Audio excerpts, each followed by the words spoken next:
Dy futbollistë të rëndësishëm të kombëtarës sonë, Elçeit Hysaj dhe Kristian Aslani, pritet të ndryshojnë skuadër gjatë kësaj merkato dimërore dhe destinacioni i tyre ende mbetet për të përcaktuar.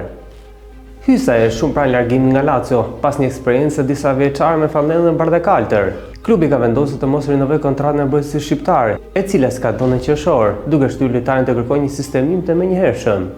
Lazio synon të ulë shpenzimet dhe të reduktojë organikën, ndërkohë që largimi i Hysaj do të krijonte hapësira të rëndësishme për buxhetin e pagave. Ende nuk ka dalë asnjë opsion i mundshëm, ndërkohë që mbrojtësi Shkodran kërkon një skuadër që t'i garantojë rolin e titularit. Në të njëjtën kohë edhe Kristian Aslani është zyrtarisht në merkato. Mes fushorëve shqiptarë nuk bën pjesë në planet e Torinos, siç është konfirmuar edhe nga drejtori sportiv, Gianluca Patraki.